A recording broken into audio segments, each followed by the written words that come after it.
Oh yeah, So much fun. All right. Hey, dude, that's welcome. a wicked patch. Wicked patch. Yeah, thanks. That was that was mostly my modular with a little bit of help from the drum brute, so it's pretty fun. Oh, Uh, dude, I was jamming. I could listen to that for a long time. It was good. cool. Yeah. Yeah, I lost track of time earlier because I was doing that. Uh, Nothing is my usual behind me anymore.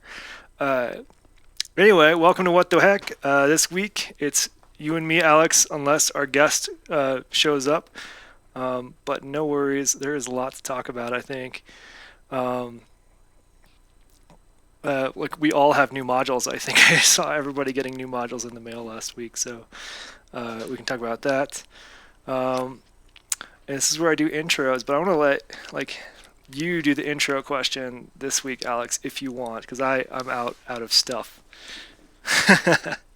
Like, Okay, who are okay, we okay. and what's the question? In okay. Well, so like for new viewers tuning in, like that is part of the tradition, or maybe not the tradition here, but like in general terms, it's like this is what the heck.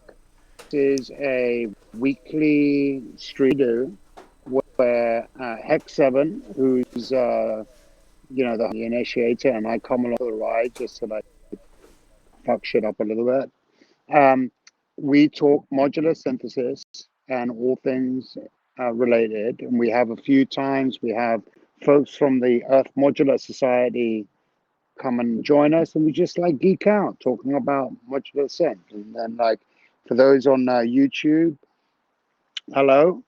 Lovely to see you. Feel Hey, free to ask your questions and like ping us. And this is like meant to be interactive and live, and that's it, right? That's good. Is that did that's I it did I pretty nail it? much. And then X7, did there's I? usually a question like I think the last week it was like what's the least used module or something like that. Yeah. So here's one to kick off. You just entered new modules coming through in the post in the last few days. So my question to you is, Um, choose one that you are excited about and want to talk about. All right, I actually have two. One is the no pass filter, but that's upstairs doing its job perfectly. And the second one was last Friday. I wrapped up building the Cosmo version of the big honking button, and it's so good. Ooh, ooh. It's got some pitch control. And another thing I really like about it that I thought was pretty clever, since I built a gigantic button, is it's got a gate out that can be triggered by passing through this, and I can just unplug the goose if I don't want the goose. So I could trigger other things like this seems like a good mega drone trigger, you know. So I'm pretty Nice. stoked about it. So you built this one? So it's a DIY project? It was yes. So I did build it. The panel I completely fabricated as some aluminum and spray paint, and the PCB was actually just the normal Winter Bloom big honkin' button PCB.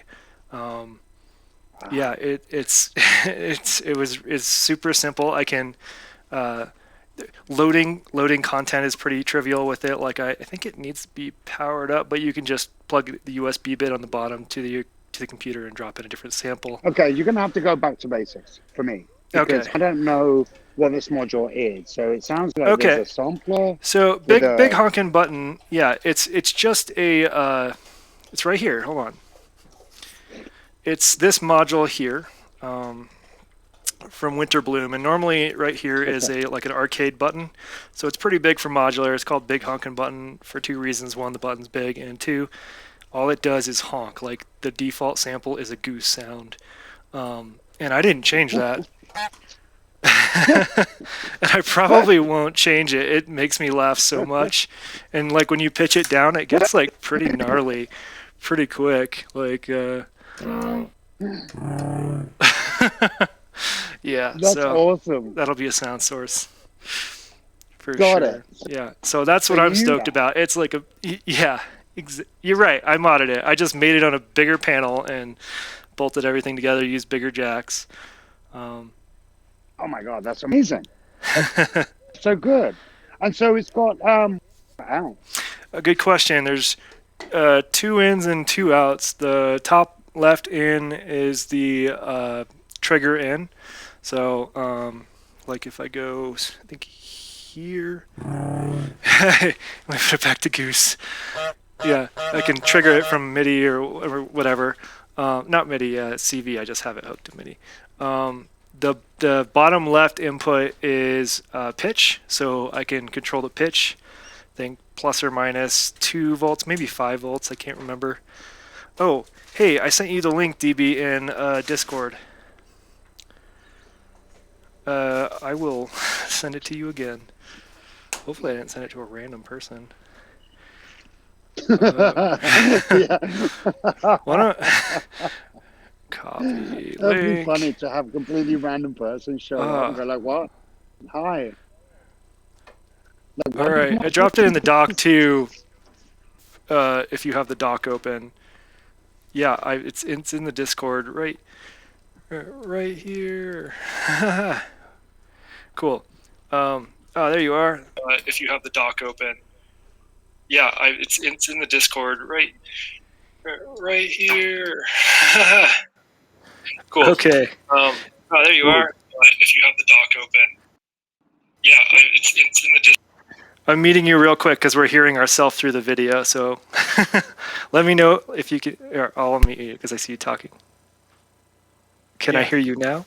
Yeah, cool. There we go. I had to mute the YouTube feed. So. Yeah. Cool. Sorry about that. No, my fault. I didn't know how to join or anything. So. Oh, and I realized I'm all big and nobody else is. What? Who's driving here? Let's do this view because I think we're all sort of maybe this one. There we go. Yeah. Look, Alex. Hey, DB, how you doing? Or DB Pawlan? Pawlan, yeah. Pawlan. Oh, Pawlan. Like, yeah, cool. DB Pawlan. Right. All right. You got to answer the question Alex asked, which is, what is it? What's a new module that you got that you're stoked about? How new does it have to be? There's no rules here. I got like, I just realized today I was looking at all the orders I placed, like orders that are still like on waiting list, pre-order. I have like 5 modules which I'm waiting on right now, which is ridiculous. But I guess the newest one that I have that I'm still kind of excited about, I think, is the Ensemble 4MS. Every time I use it in a patch and I just kind of tweak the knobs a little bit and get some real gentle modulation going, it just sounds really, really cool. Remind me what the Ensemble does. Like, is it like chorus or is it like chords? I can't remember. It's like, yeah, a little bit of both actually. So what it is I think it's 16 oscillators that 4MS put into a single module. It's Matthew Pugh who put it together, and you can dial from one oscillator to all 16. And you can go, chords with it. You can change the bass note while the other notes change. It's really fantastic. It's got built-in FM. It's got built-in wave folding. It's got a lot of really cool little features in it. So that's pretty rad. Yeah, it's nice. All right, Alex. What about you? Well, I'm happy to, but can we just stick with that that module for a moment? Is that okay? Because like, I think I agree. It's an awesome sounding module, and I've been experimenting with it. Playing around with the various scales, things like spread. And maybe this leads up to a question maybe for later, but like.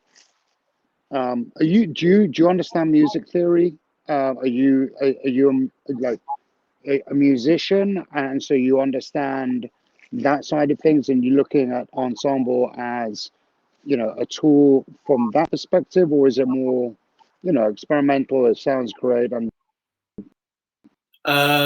Yeah, I mean, I studied music theory. I got a degree in recording engineering, so I had to study a little bit.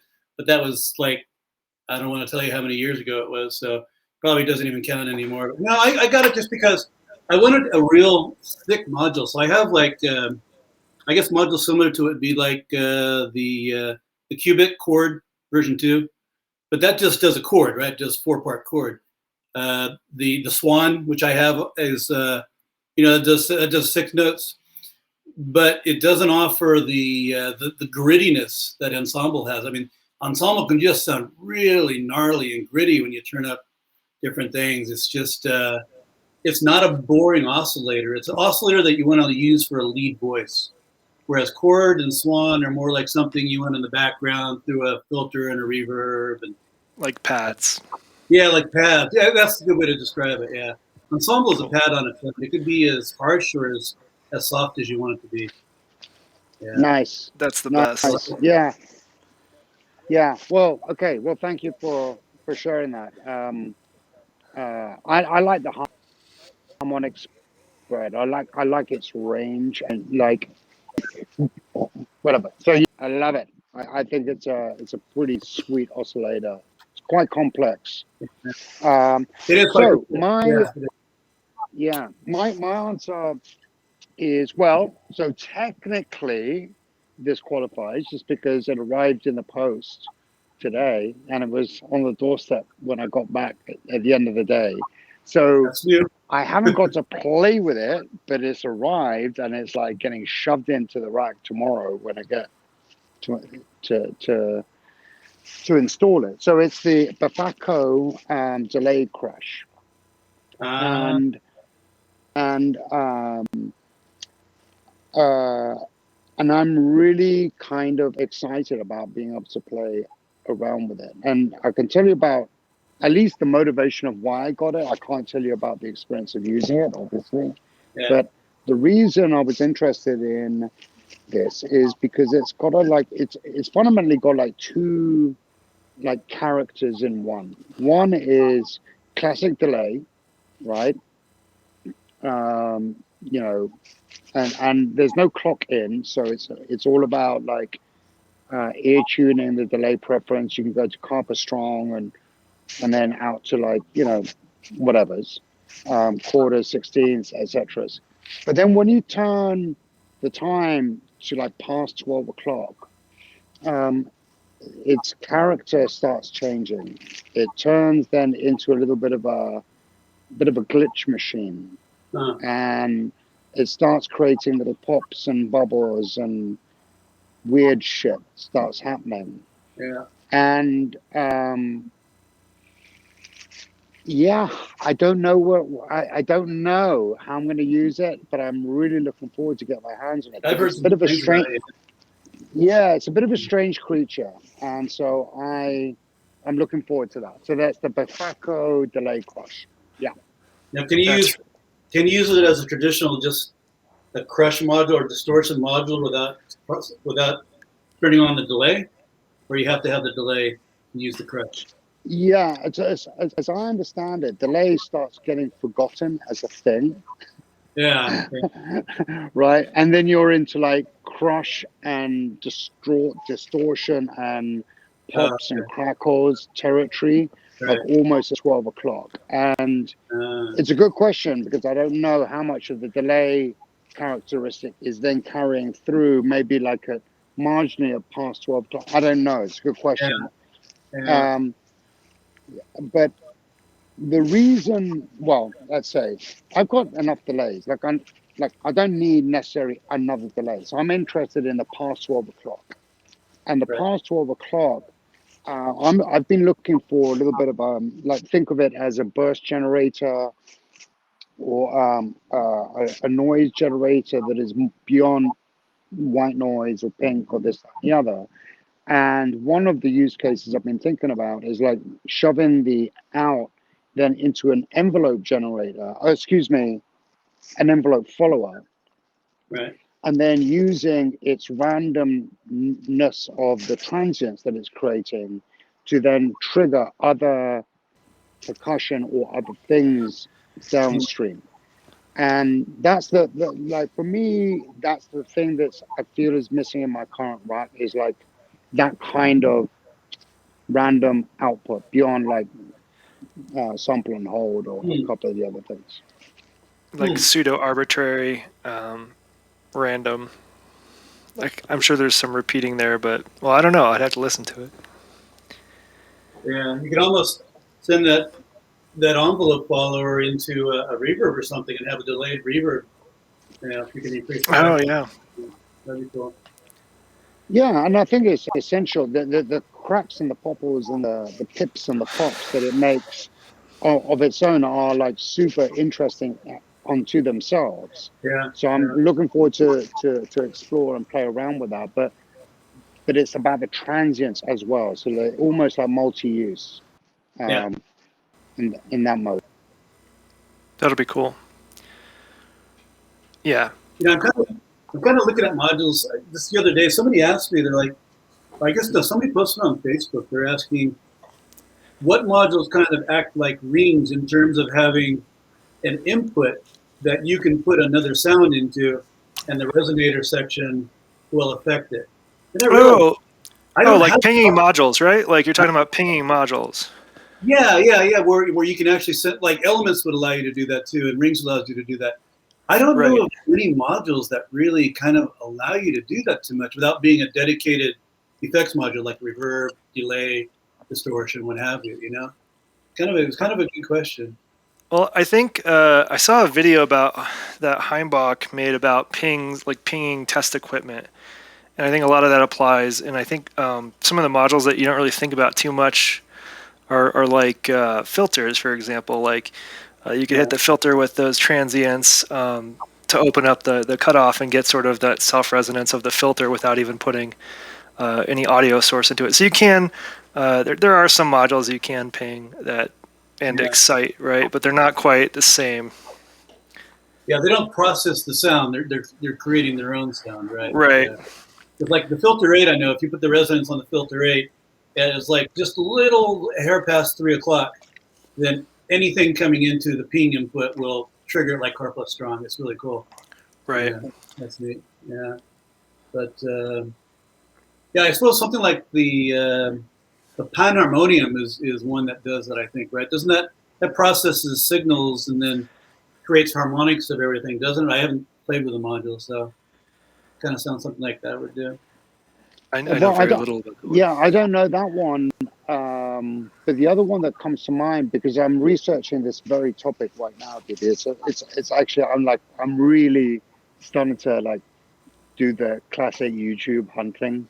Oh yeah, Yeah, is yeah. is the other one by well, I think it's actually no, sorry, it's by Zoac Devices, and I think it's called the Odessa, ODESSA, Yeah. and so it's a resonator. It calls itself like a resonator oscillator. I can't remember. So it's got multi bands of so like it can generate its own thing, but it has ins.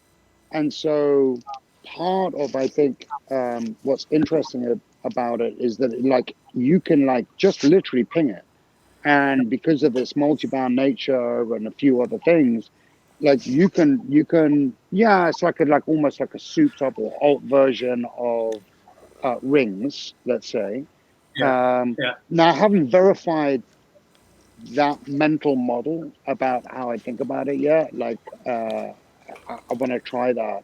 And the other one is something like QPass, which QPass by Make Noise, which is Right. basically a filter, yeah, and you can generate shit by just like pinging a whole bunch of stuff without actually having an explicit in to the audio. yeah. It's got that Um, down exclamation mark input, right? yeah, well, it's got two of them. Yeah, it's got two. So it's It's two got quantity two of side. them, Yeah, and yeah, and so like anyway, I'm interested in exploring that general space that you're describing for sure. yeah, yeah. I mean, there's the more I think about it, there's more modules that sort of have that I use. Like I don't have a lot of Eurorack modules, but I think like the Rample is a really good example of a module that's got CV inputs that you can assign to various effects like filter or pitch or like the freeze effect. And oftentimes what I'll do is, instead of like modulating that with an LFO or something, I have like the door stopper and another ear set up with a piezo. So like I will flick the piezo basically to trigger like the freeze, for example. So if I've got drums going, it freezes and you get sort of that stutter effect, or like mangle the Furby's pitch with the door stopper, like that kind of a thing is sort of pingy, right? Yeah. Well, that's one reason why I love ears so much, mutable instruments ears. Just taking something and scratching on that surface and have it go through rings or something. That's the greatest thing. I love it. Yeah. I don't think there's a better module for sort of connecting like the stuff around you that's not normally musical with your modular. Like, I don't know. Exactly. Yeah. Actually, one of the newest modules I just ordered was the dope for, I think it's quad envelope follower. I think it's quad. Ooh. So what I want to do is, I don't think it accepts input, so it's only an envelope follower, but I want to be able to use that for more physical, semi-acoustic type of things. Like, for example, I have a, what do you call it, the tongue drum, right? I have a tongue drum. So I want to put some piezios on there, have that go through the envelope follower, and then a mic on the tongue drum, which will trigger a process of the raw sound coming in as I'm hitting it. So that's my intent in doing that. I love incorporating acoustical stuff like that with modular. It's so much fun. Like Bartok has a really cool module. Makes it. I've already forgotten the name, but it has the music box on it. So you play the music box, and I think it's probably got like a piezo on the back or something. So I made one of those, and I've since like ruined it because I hooked a sleeve on, like yanked it apart. But I'll be repairing it soon. But I love it for like for taking the audio out of it. Well, it still makes pretty noise and stuff, and like running that is through Morphogene or something is delightful. But like just taking that and using it as like a CV source is pretty fun too, or like non-typical. This is, so I'll let you guys. It was kind of a secret I was doing. So I got this. Alex, I think you're on the Jono's first anniversary show, right? Coming up. Yeah. So I was trying to think of something really novel to do, right? So what I was going to do, I got to get this video done, so I'm going to skip this part of it. But this was a part of a Lego ISS space station.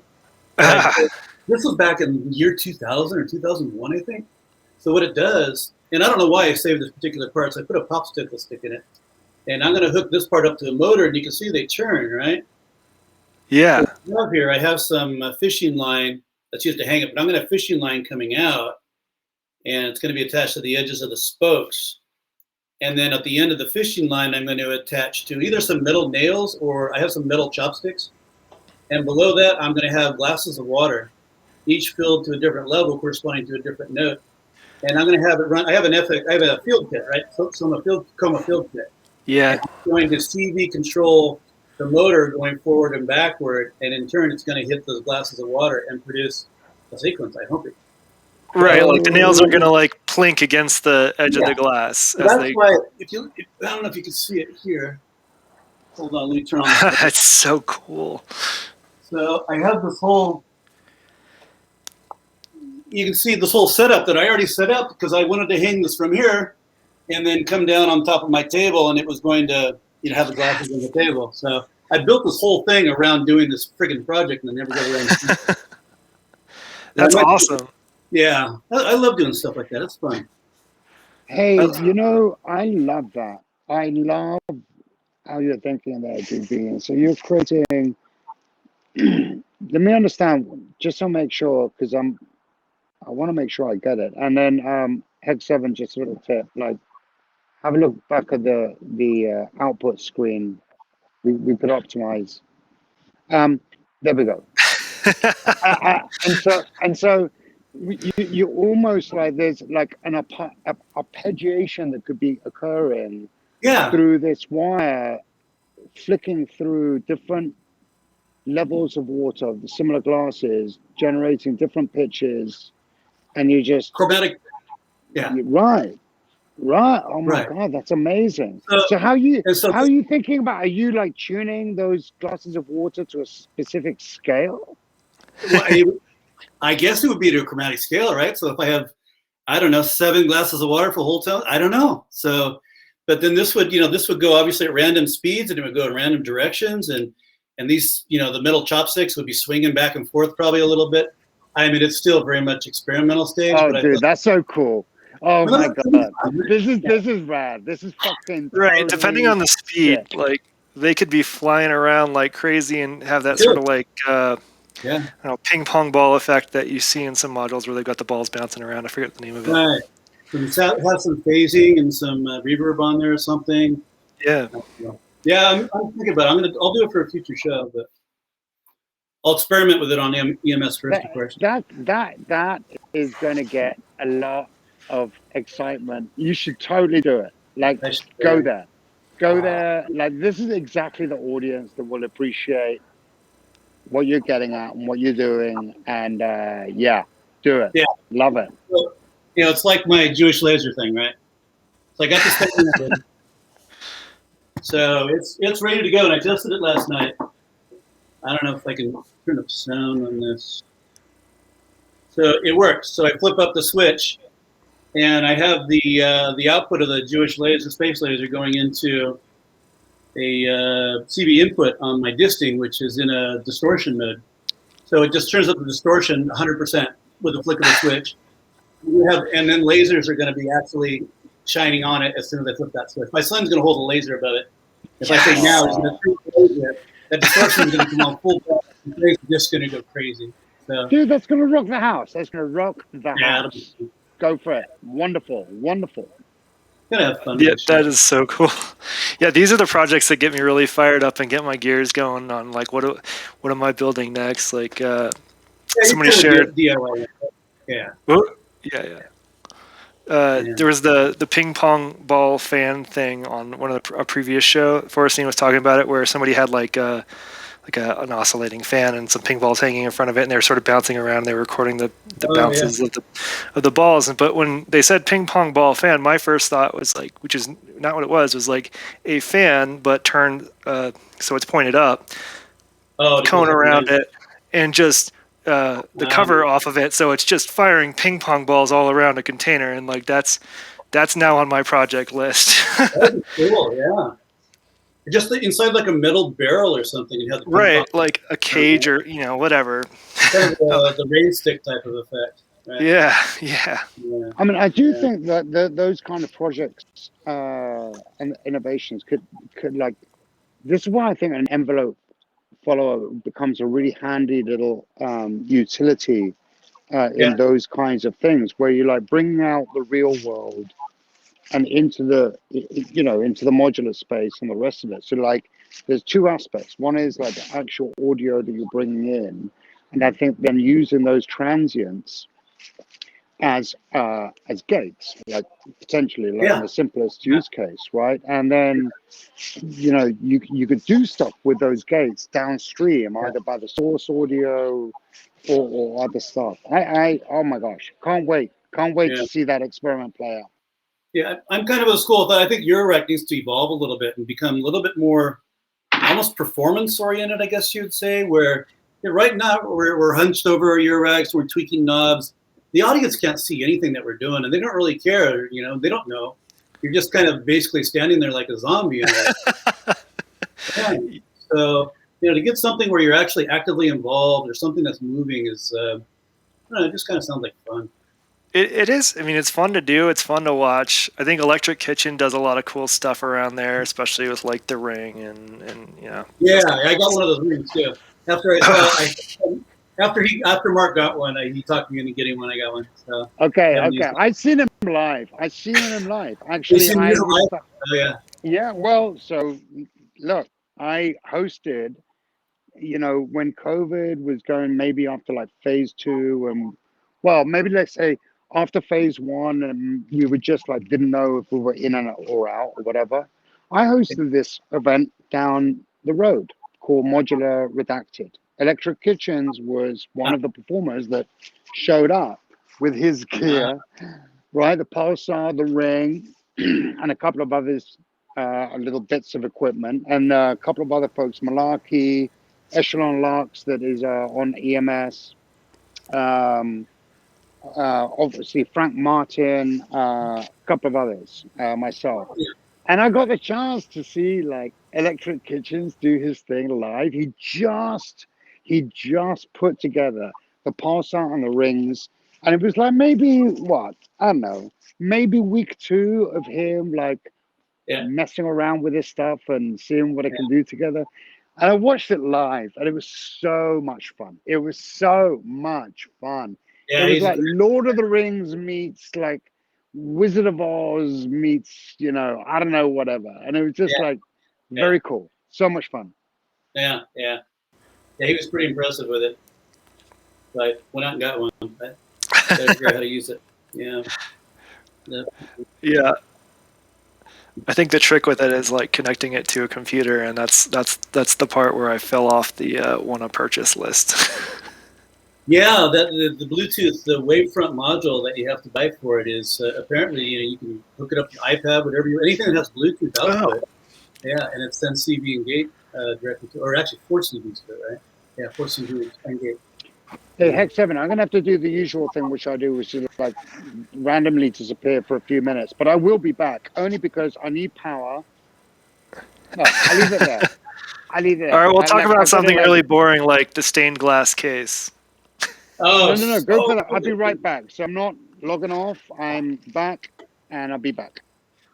All right. Okay, yeah. That was my dry humor. I don't think it's boring at all. I'm going to turn Alex off.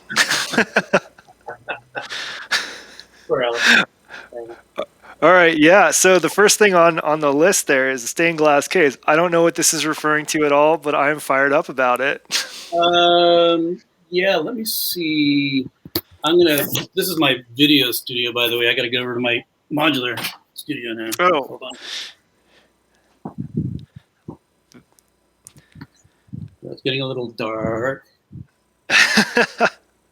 There we go. The only lights in your modular studio are the LEDs on the modules, right? Like that's all you need. Well, that's the keyboard on an iMac. So there we go. So the stained glass case, yeah. Stained glass case. Well, I built this. God, this is when I first got into modular. Actually, Seattle was hosting a day where people, just modular enthusiasts, meet up at a cafe, and everybody brings in, a modular set, right? And the modular rig, and just kind of jams a little bit. Roland and Korg and everybody are there, and they're demonstrating their stuff. So I thought I wanted to do something unusual. So this is one half of it. Let me see how I'm going to do this here. That's just one half of the modular case. That's so cool. So this is just 3U. Actually, it's 4U. So I have 2 sides of it. So the other side is a different stained glass design, and the whole thing is backlit, of course. Right. Yeah. That'll be great. Like, you made the stained glass bits yourself too? Yeah, I do stained glass. Yeah. I know very little other than I think you solder it together. I don't know. it is, dude. I know you're in electronics, and I know you do a lot of soldering, but yeah, stained glass soldering. It's a hell of a lot of soldering, and it's laying down a bead of solder for like 12 inches at a time. Oof. Yeah. Yeah, that's cool. I can't wait to see it finish. What did you? Are you gonna? No, it's finished. I actually took it apart. Oh, you took it apart so you can. Okay, cool. Well, I had to upgrade. I to use my new light rig. So yeah, I'm gonna put it back together again. I have more rails for it and power supply. It's cool. Yeah. But there's another.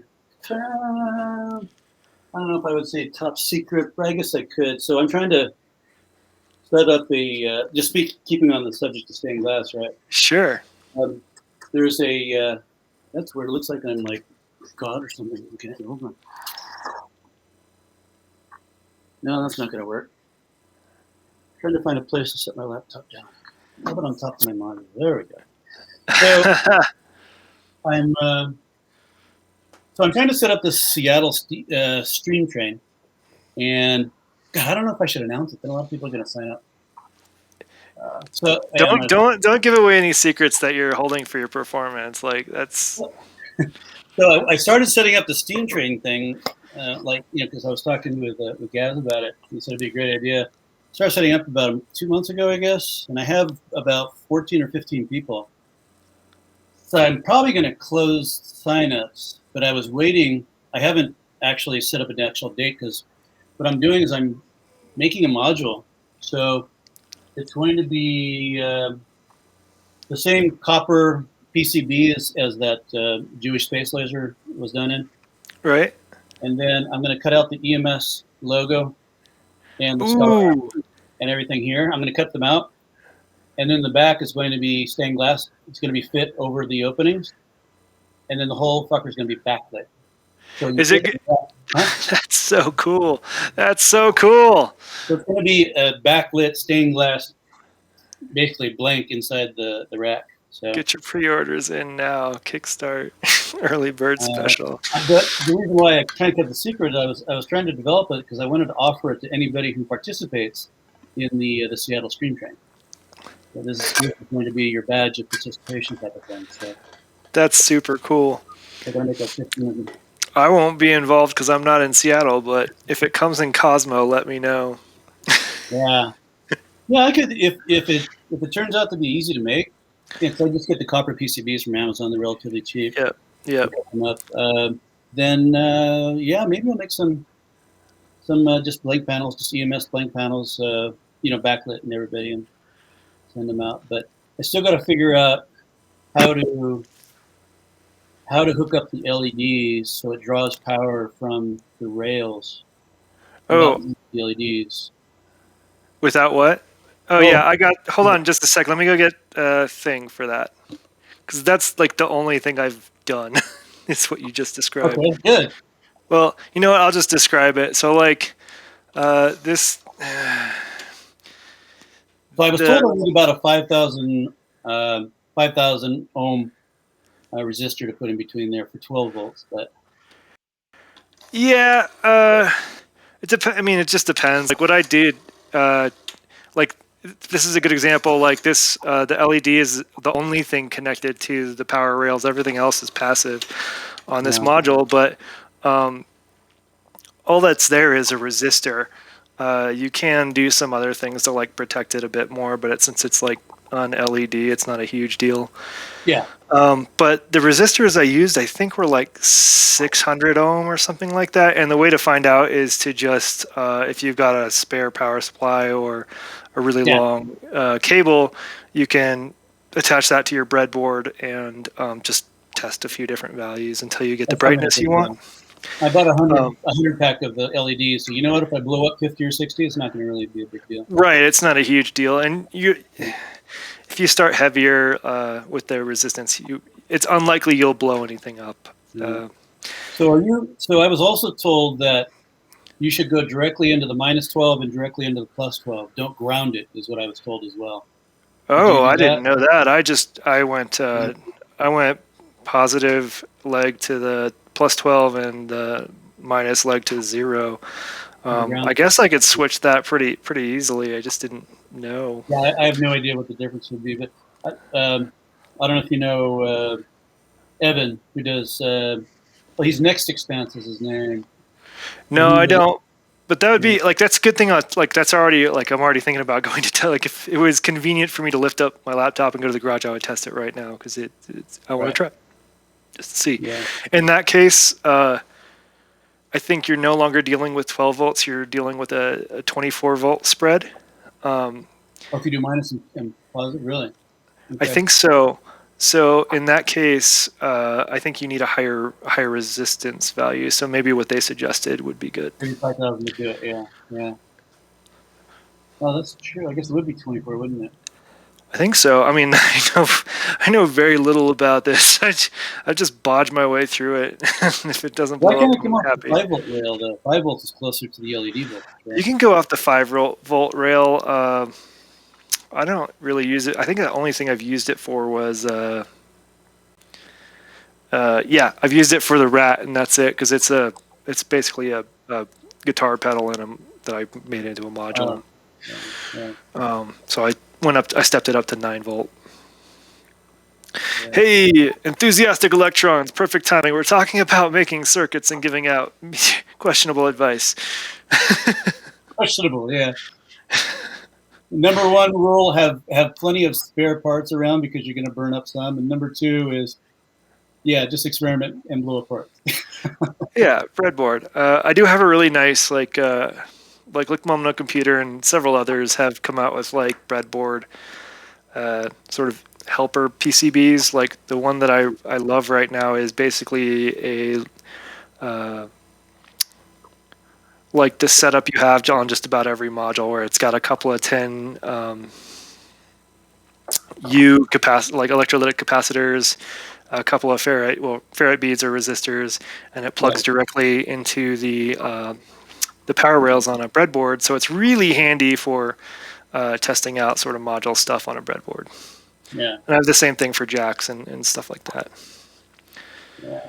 Yeah. I still want to get into the whole Raspberry Pi, Arduino, making synthesizers, but just haven't gotten around to it. Yeah, the Raspberry Pi stuff is pretty rad, and the Arduino, I have a love-hate relationship with Arduino because I don't love the IDE or sort of the build process of it, but they're in a few of the modules, like for the tuners and stuff like that. Yeah, there's a lot of modules out nowadays that use the Arduinos, right? Yeah, they're either using an Arduino or something like an ESP32 or something like that, like a microcomputer. Yeah. I have one of those daisies. Have you played around with those? I haven't. I've seen them. They're super tiny, right? Yeah, they're super tiny. Yeah, but they also come with a developer board. You can plug right on as a piggyback. That's and cool. they also have a module that you can use with it too. That's pretty rad. Enthusiastic electrons. How did you light a potentiometer on fire? Never mind.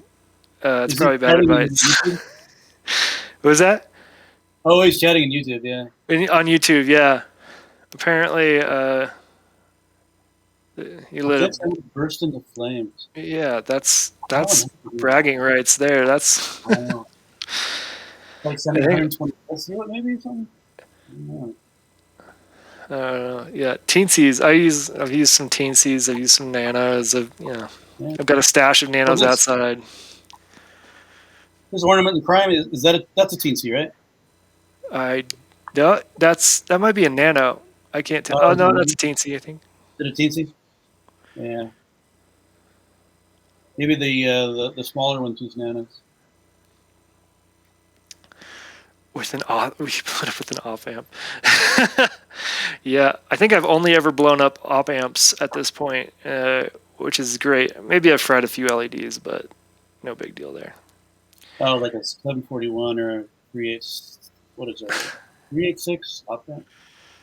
The two I blew up were, well, maybe it's more than two, but it was the TLO 72s. Yeah, no, TLO 74s. It was the slightly longer. Yeah, 74-300. The quad. Yeah. The 16 pin one, right? Yeah. Yeah. I fried those, and it wasn't even like experimenting. It was just I plugged a cable into the wrong thing twice. Fortunately, they're like 20 of them for $5, so it's not a problem. Yeah, it's like, and those were, I think, still part of my initial order from Mouser, which I had never ordered from. I didn't really know what I was doing. So like, when I ordered like I think 20 or 40 of those things, it came in the big tube, right? Yeah, exactly, the long one. Yeah. And when I typed it into Mouser, like you add 40 or whatever the number was, I got a lot just in case because it seemed pretty common. But I also got sockets for all of the different types. And when I got the sockets, I was like, I only need 4 sockets, so I'll just get 4. I'll just get 4 of those and 4 of those. Didn't look closely enough. I have 4 like full tubes of each kind of socket, so I'm never going to run out of sockets. Well, I've got to say, like, it's been my watchword for years: never run out of sockets.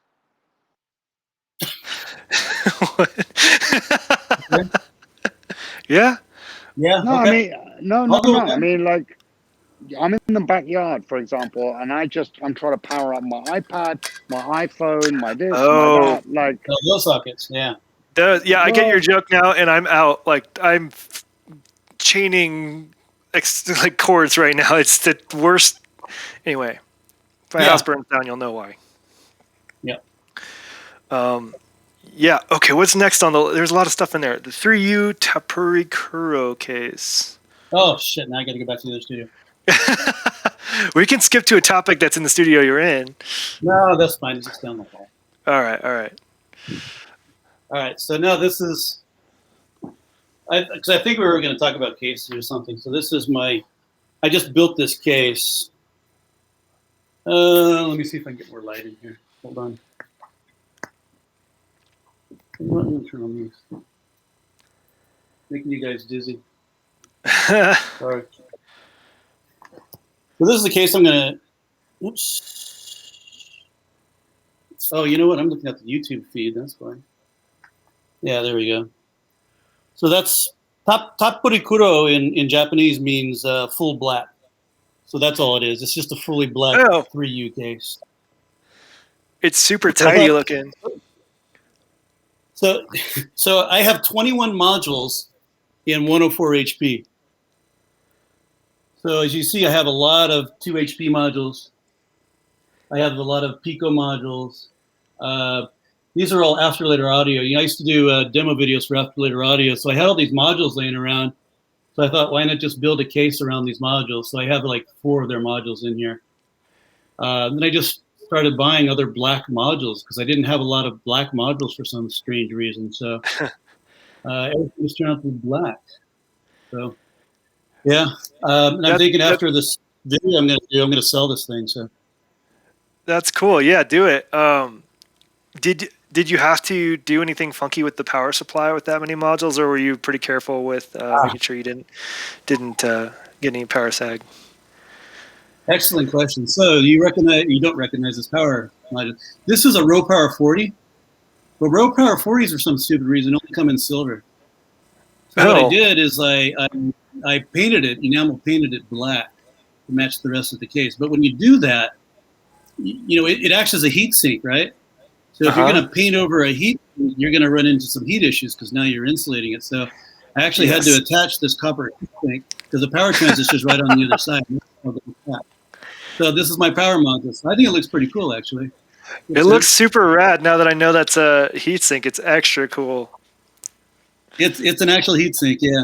Yeah, it's just. And it does get a little warm, yeah. Okay, that's cool. Okay, so I've got to ask, what is that? Sorry, I'm not familiar with that. So this is the what is the 4MS Row Power 40?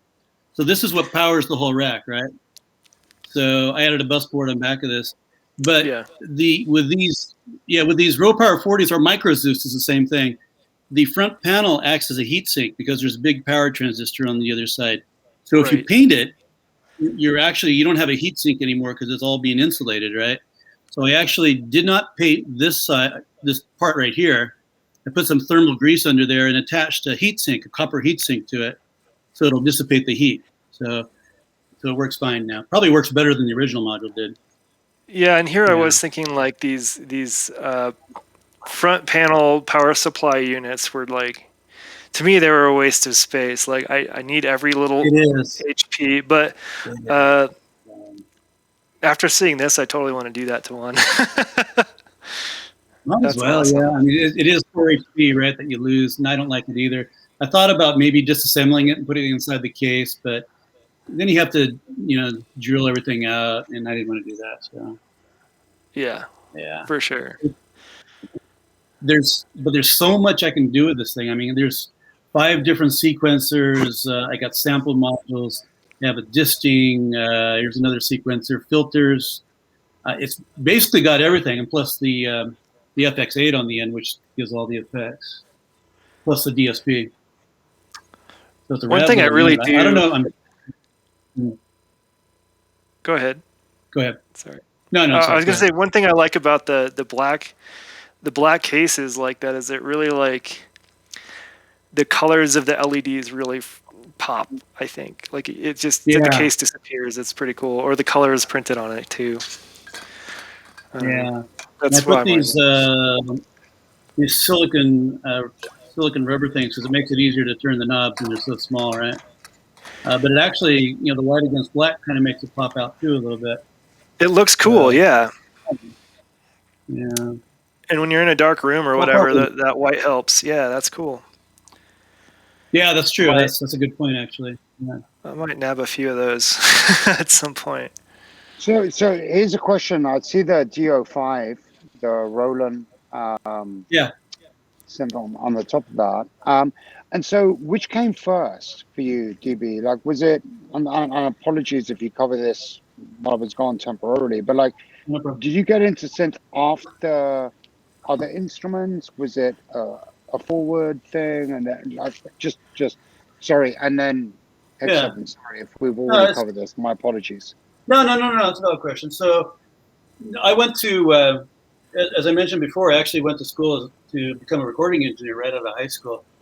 And this was back in early 80s. Now I'm dating myself, 82 actually.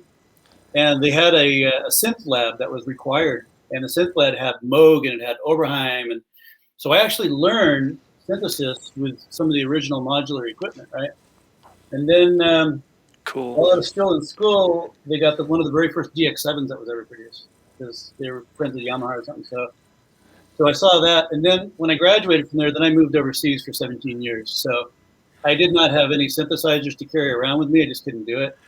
And I was living in a 5-foot by 10-foot apartment in Japan. There's no room for a synthesizer in there. So I hadn't done anything for 17, 20 years probably. So when I finally moved back to the U.S., I started looking at, I could do software synths. This is okay. And I was doing a little bit of that. But then I figured, I really love the hardware, the touchy-feely hardware stuff, right? So so I think the first thing I got was a mini log. Yeah, I think it was a mini log.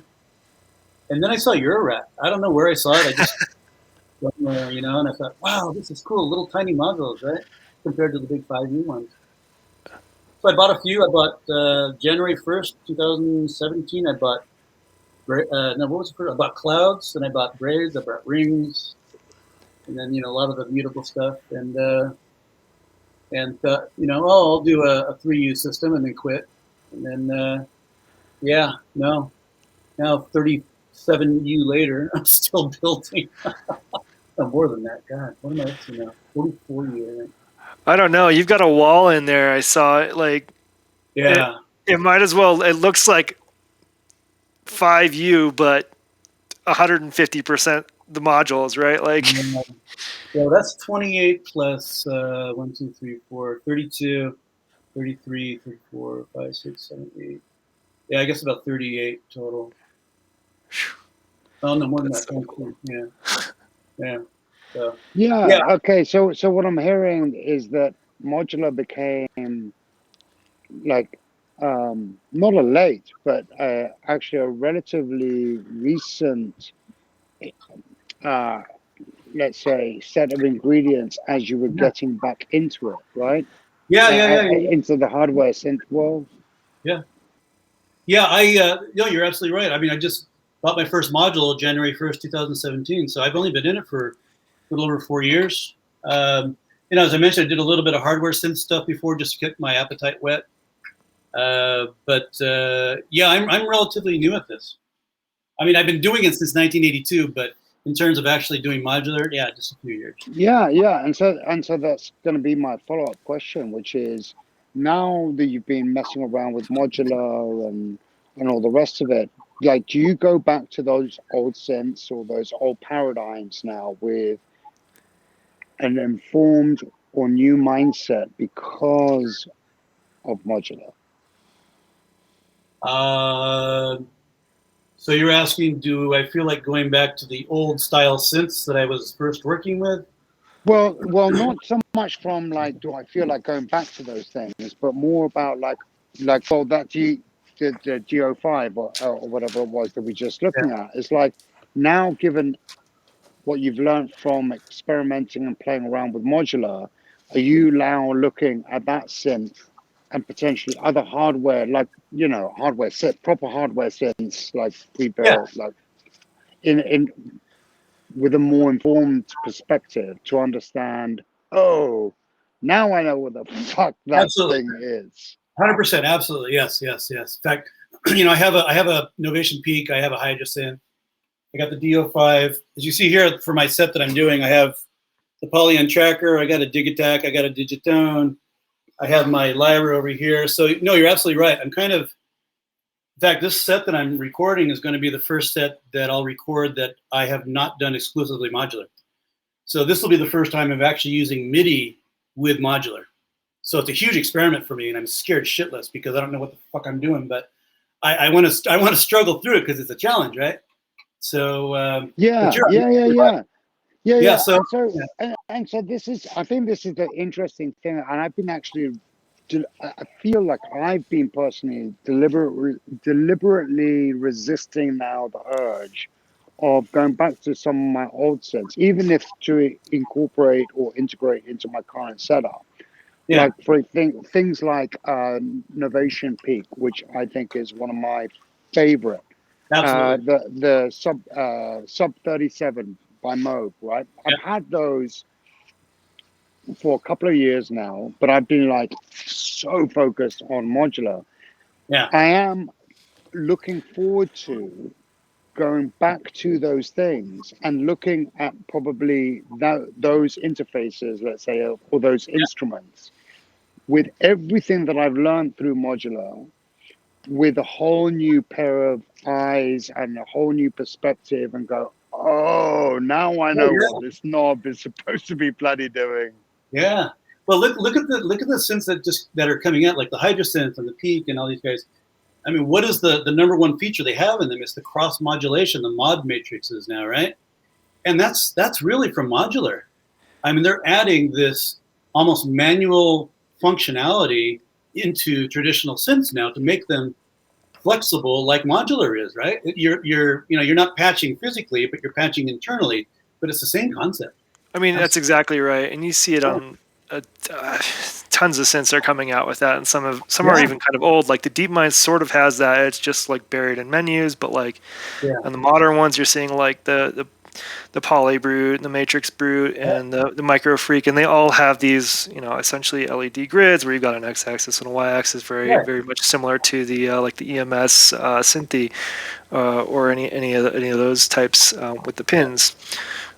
So it's absolutely. I have the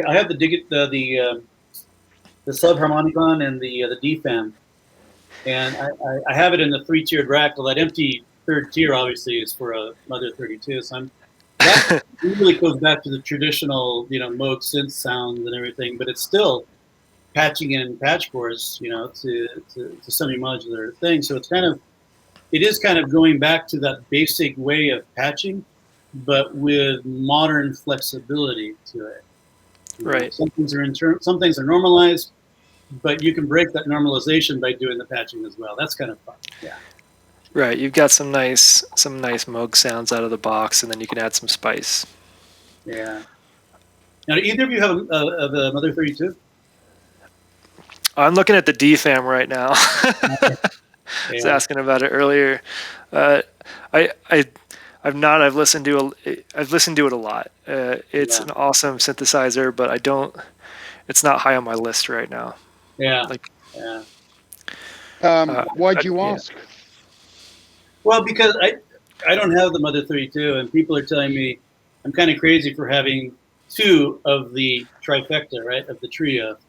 I should get the third one, especially with that empty top tier, and I probably will someday. But I've heard kind of, I don't know, disparaging comments about the Mother 32, that the sequencer sucks, and so I don't know, would it be worth, I think my thoughts are that you can get very similar sounds probably out of the stuff you already have. And if I would do anything, maybe double up on like the DFAM or the subharmonicon if you're really feeling one of those. Yeah, that's a good point. Yeah. So I'm going to confess that okay, this is a horrible confession. I'm confessing. Are we And, still on the topic thing? No. Yeah, Okay, we are, and I'm confessing amongst brothers and sisters here. When the subharmonicon was first announced, I was like, "What? This is amazing! Like, I just gotta go for it." And I ordered it, and it showed up, and I unboxed it.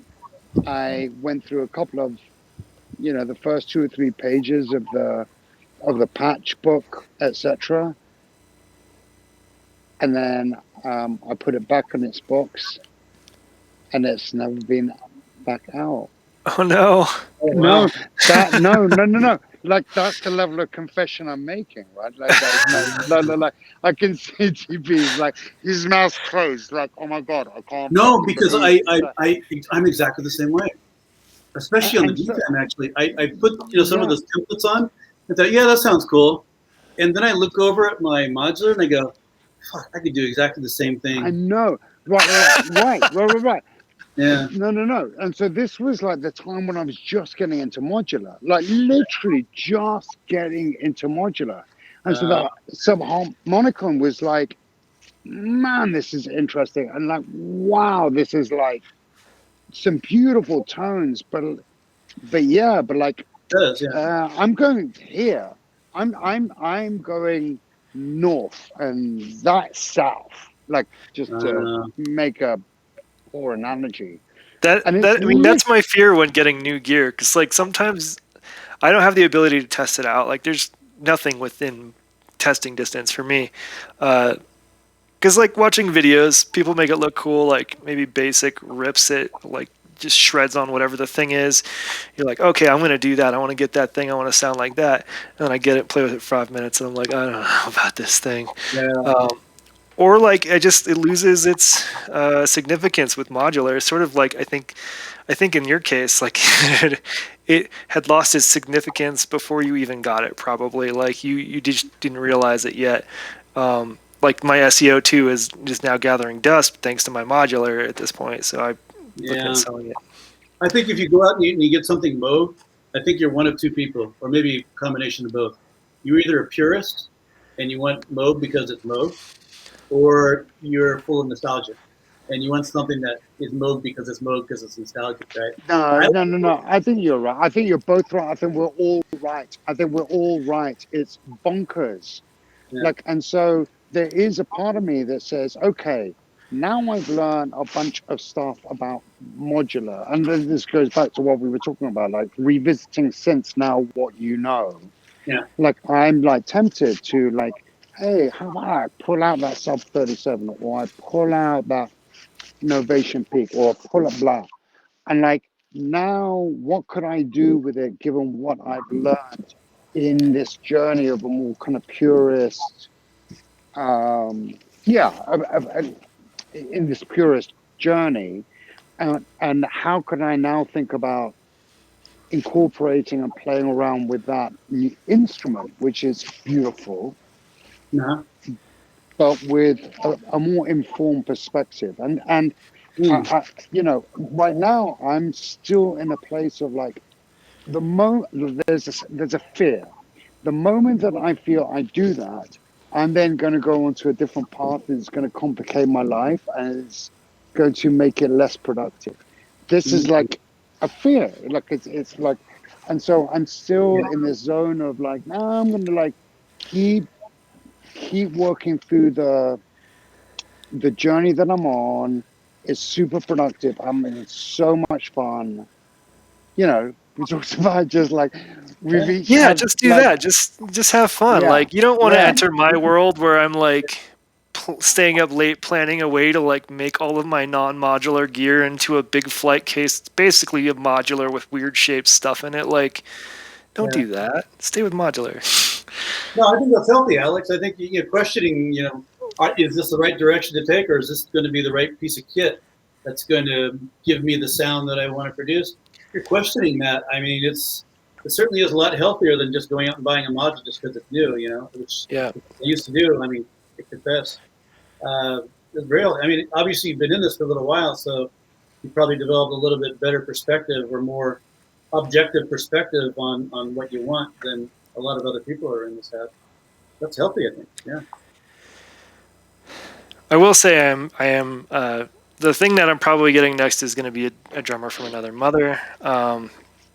I do think Moog is a great brand. Like Forrestine said, it's got a great entry point. Like if I didn't have an MS-10, I would have a grandmother. I think it's a sick monosynth with all the pieces you need to get started.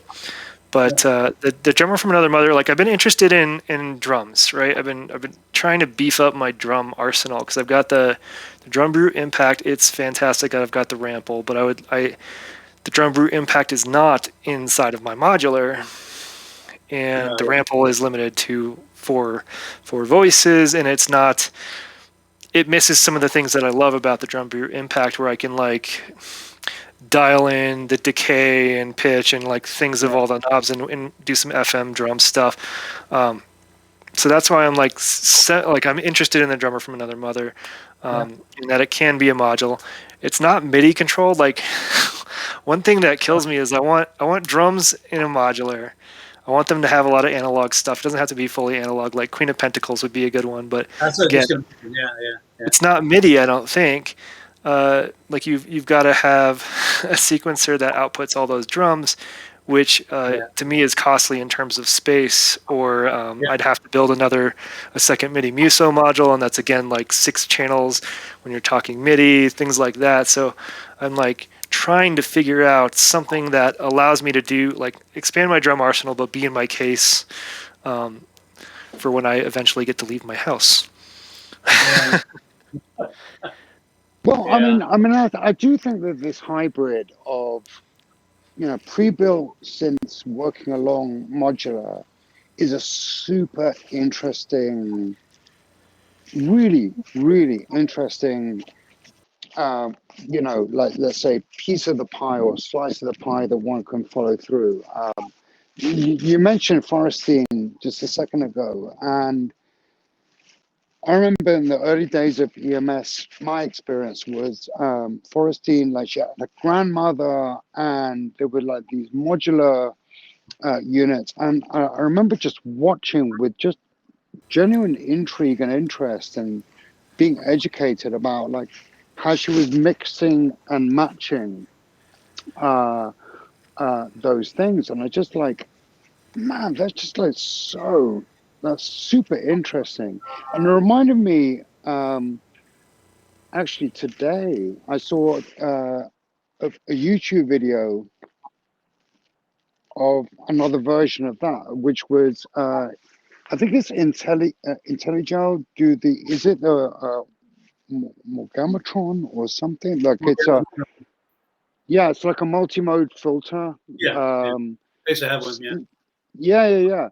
And this video was putting like the grandmother patch points with that module, and like and I remember just like I watched it today, but just thinking to myself, wow, that is like to be able to do that well, you have to know what the grandmother's doing, and you have to understand what that module is doing. And as simple as it seems, that's a hell of a thing to be able to pull off and do well. Like just those two instruments, let's say. Because you're taking line level output from the grandmother, right? And Morgasmatron is expecting modular level input. So it has to be amplified on the way out, unless grandmother takes care of that.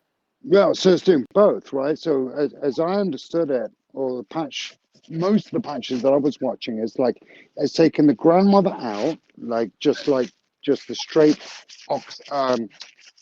mono out, right, into the filter as an in, and then it's using the modulation outs of the grandmother, because it's got various patch points, as you Yeah. know, the grandma into that same filter using like feeding techniques and modulation techniques, and like, and I'm going like, oh my god, I still got so much to learn. Yeah. I have Yeah. so much to learn, Yeah. which is Yeah. I like, haven't gotten that far yet which I either. love.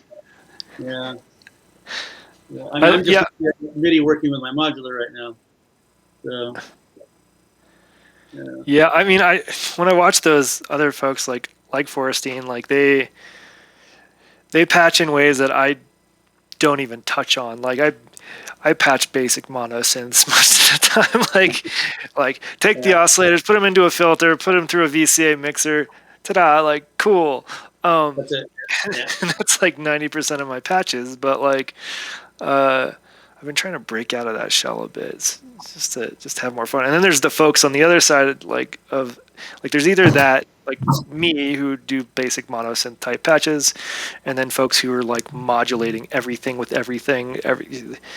Schmooster is a good example of that, or some other folks. Like I'm always amazed at some of the stuff they do. Yeah. There's I ran into this very interesting person. His name is Paul Tas, TAS, from Amsterdam or somewhere in Holland. You know, he's the guy from Era Instruments. And look, I was just on this random chat, and he's talking about like all of what we're talking about, but like in super detailed technical terms. Like, so DB and Heckseven, unlike me, you guys tinker around with DIY, right? I mean, have I got that more or less right? Yeah, and like sketchy ways. Yeah, probably. DIY modules. So for every one DIY module that I've built that actually works, I have 3 sitting in a box in the garage which don't work after I built them. So Well, okay. it's more expensive You know. to DIY because you only get 1 out of 3 working.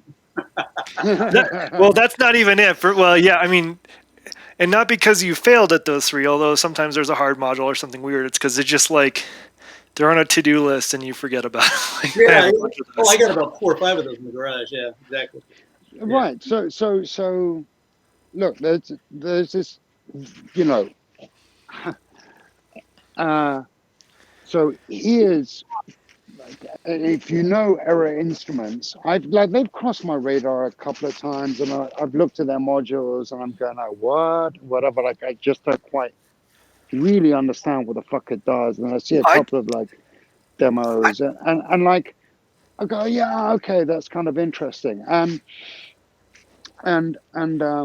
there are these module developers, and I know that you know them, but for me, this is like a new area that I'm finding super interesting, of like highly experimental, like small batch, like 5 max or like 10 max of a module.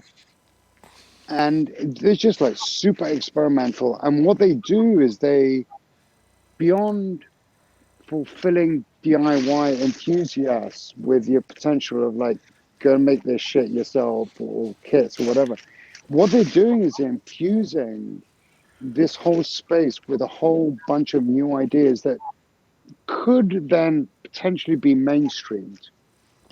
Yeah. For me, yeah, and I love that. For me, it doesn't matter. Like, whatever. And so I bought this one module. It was called the Indian Resonator. Yeah. Yes. There's not that many, and it may not be that amazing, but I know, like, this is made by somebody who cares deeply and passionately about this space, and they're good at it. And I'm probably going to get a working module when it arrives, and it's going to be a barrel of fun. It'll be super fun. Like, I think there's a lot of merit to that. One, they can test out the idea, like you said, but 2, when you're putting out weirder modules, if you put out 20, it's maybe 20 support requests, worst case scenario, right? Right. Yeah. Versus like if you put out an experimental module that is one of those that people either love or hate, and you put out 1,000 of them, you're going to be talking to a lot of people, including Chinese people who are actually building the module for you. Yeah. Right. Yeah. Now I just ordered another module called the Chaos. Have you heard of the Chaos module? I don't remember the name of the manufacturer. So what the Chaos is, and they only built like a couple dozen of these, I think, and then it became so popular. He's already taking like his third batch of orders, which won't ship until like November now. But it's a 6-channel Turing machine, and each channel is also quantized, which normal Turing machines are not. Right. With gate out, with CV out, obviously, and then multiplexing options, so you can have one Turing machine modulating another. It's a stochastic sequencer, which is all the rage right now. So you can get some pretty complex sequences out of that thing. And I saw one, and I sent a message to the manufacturer, because what they did, they had a sign-up sheet. But he had to go in and take up that sign-up sheet off of his website because he had already fulfilled like 2 batches worth of signups. And he says he can't take any more names because people are just going to be disappointed for waiting for 2 years for a module, right? But that's the case where he underestimated the popularity of this module that he was making. And now he's realizing, oh shit, I got a mainstream thing. I better start ratcheting up production, which I don't know if he's going to do. I mean, he's still doing the small batches, but yeah. There's a lot to that. Like production is the whole thing. Yeah. Yeah, there is. Definitely. After Later Audio, which I mentioned, so I don't know if you know After Later Audio. So yeah, so Lenny's a friend of mine. Yeah. And we were actually working on, what is that? Oh, I thought he had something. No, that's the house behind. We were actually working on designs of some of his modules, right? And I was giving him feedback. And some of the modules that he did became so popular that, like Signal Sounds and Perfect Circuit, they were saying, yeah, we like this module you built. We'll take 2,000 of them. And it's just he and his wife at a kitchen table soldering these things. And I'm saying, Lenny, what in hell are you guys going to do? So now, of course, he had to farm out the PCB manufacturing to China. They're still hand soldering most of them, but he has help doing that now. But it's like totally underestimated the popularity of Eurorack for him. And it just blew him away. Now he's like, I was at his house a few days ago picking up a module. I mean, his entire basement was just stacked full of empty boxes waiting for modules to be put in. That's super cool. That's yeah, it's a cottage. It's like yeah. 100%. Yeah. It's kind of a Eurorack is kind of, I don't know. There must be somebody that's working on a PhD or a master's degree that should do a thesis on the theories of economies of scale in Eurorack manufacturing, because this is such a quirky business to be in. Well, I'm going to be cynical for a second, because I think you've got a very good point.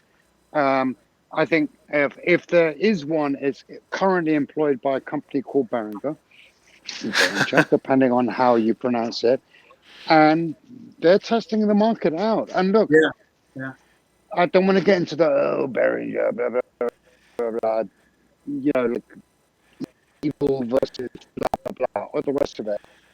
My perspective is quite straightforward and fairly simple. Is whenever things are going to get big players are going to get interested in it, and it's understandable. And I think it's understandable, and I think it's natural for there to be a reaction and a counter reaction to that level of interest by big players. Now, putting ethics aside and blah blah blah, because I'm not interested in that conversation.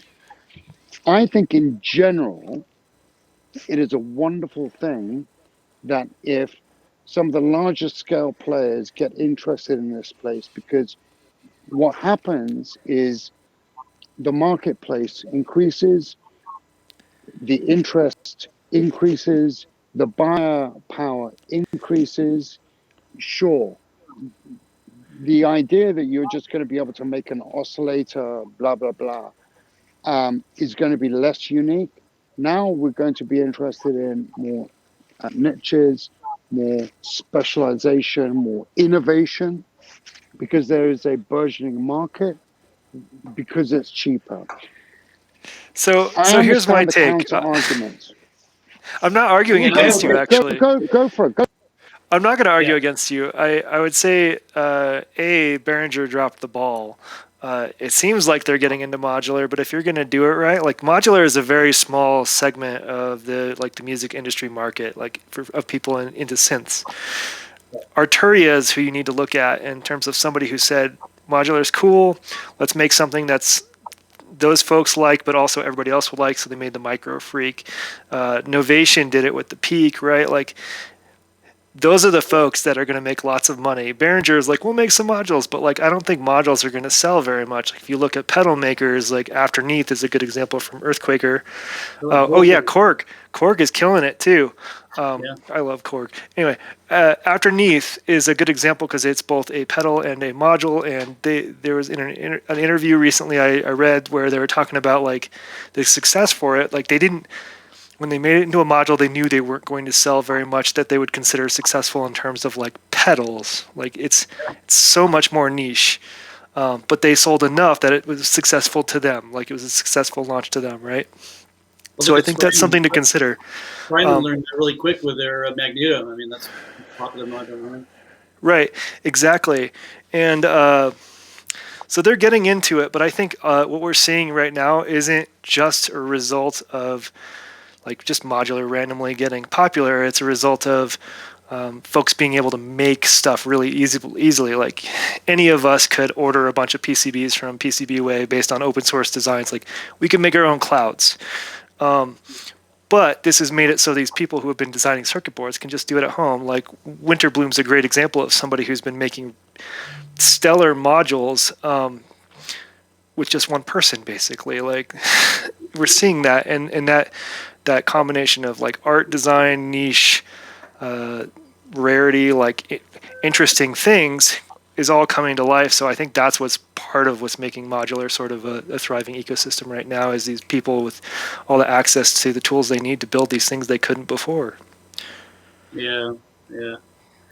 So, and Alex, just kind of following up on your comments there. Yeah. So if you have, these big guys that come in, say Behringer, Korg, whatever. Yeah.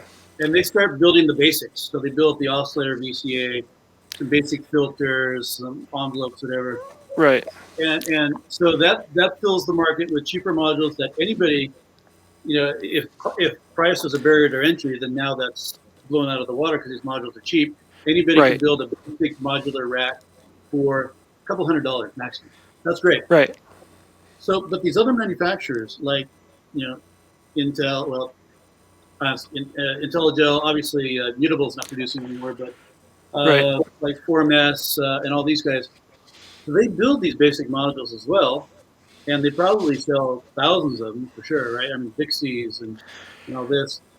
But if they're no longer able to sell those modules, so they basically lost that market because now they're a cheaper alternative. Right. All they have left now are their specialty modules, right? Like, 4MS has the Ensemble, they have the Swan.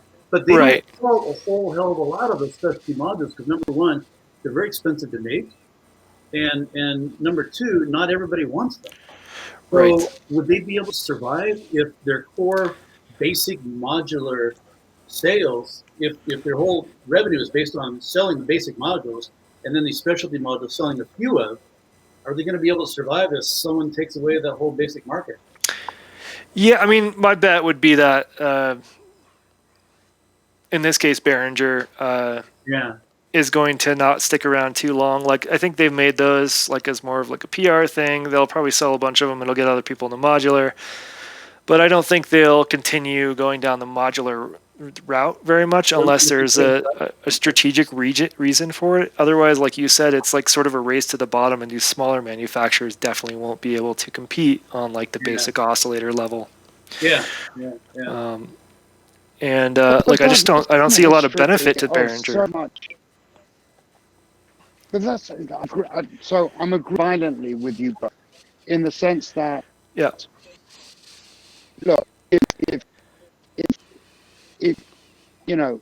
basic oscillators that can do basic things that have particular character will be a race to the bottom. Full stop. Yeah. A VCA that's highly functional, but does its job and does it well, that is a race to the bottom. So I think, let's say, large-scale manufacturers will come in, recognize everybody needs VCAs, everybody needs blah, blah, blah, blah. And they'll do those things. They'll do them cheaper, better, at mass scale, let's say. But it's an industry that I feel that the manufacturers that historically up to now and probably going forward are not aiming for that market. Like, they're not in the business of selling VCA akimbo, fucking mountains of them that are uninteresting. What we're doing now is like moving into like VCAs with interesting characteristics, oscillators with interesting characteristics, envelope followers with interesting characteristics. And so I understand the point. It was like, well, you know, you can like, well, that's going to, a company like Behringer or others, like even Roland, you name it. I try and make this specific. Overall, I believe mass manufacturers into this market is growing a larger pie.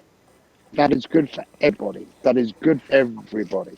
And I think the module manufacturers and creators and the innovators in space, from their perspective, is going to create a larger pie for their unique take on things they couldn't have possibly afforded to make because it's so small. It was impossible.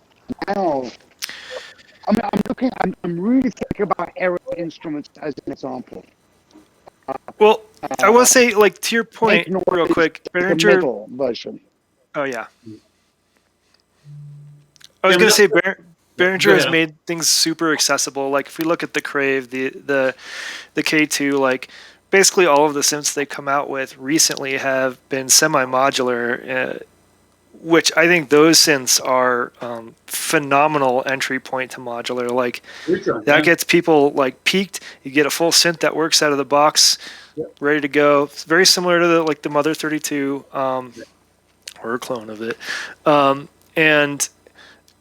and like a third of the cost. Like the K2 is one I had my eye on for a long time. Well, for a time because I wanted an MS-20, and the MS-20 Mini even was like $500 or $600. They came out with the MS-20 full size fairly recently. That's $1,300, whereas the K2 is like $350-ish. So if you're talking like entry points, the stuff they're making that are synths, those are, I think those are doing a hell of a job. Heckseven, I completely agree. These are like the Neutron is a gateway. Yeah. Right. Yeah. It was a gateway, and like it was. I look back at my journey into Eurorack, like it was like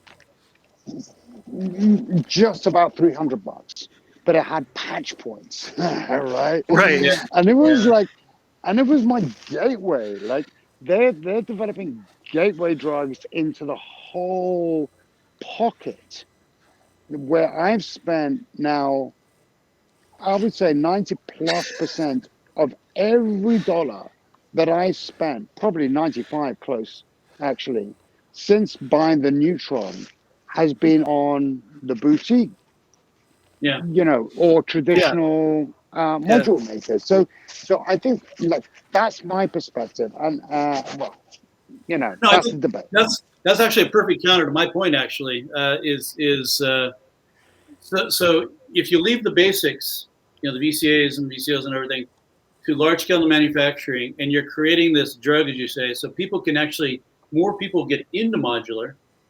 Now you have that bigger of a pool of people who might want to go out and support the specialty modules were built by Intel or IntelliGel and 4MS and all these guys. So there's going to be a bigger piece of the pie available for them too. That is true. That is definitely true. Yeah. Yeah, I mean, I hope that's the case, and that's something that I don't know. I personally try to do. I think some of the issues with that are like mutable instruments. I don't know why really they're bailing, but I do know that they've had a very hard time in terms of like clones taking a significant part of their market share, like that kind of stuff. Like I think when you're presented two of the same thing, you're going to go with the cheaper one for the most part, unless you can do it. That's a totally. So that was an experiment.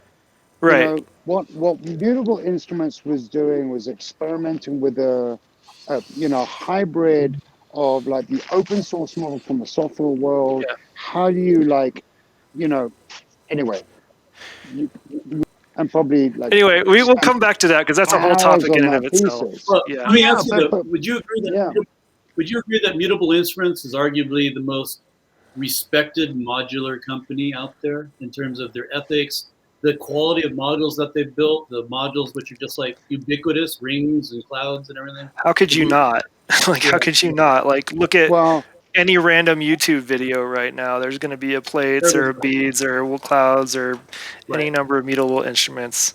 Well, I would agree with you both. And then there asks, what's the legacy you want to leave, right? And so, look, playing the open source game in any way, a hardware and software combination, which was the game that Mutable Instruments was playing, it has left a legacy that is going to be durable probably for decades to come in this whole space. Yeah, they're definitely. Totally, right? And so, like, do they leave money on the table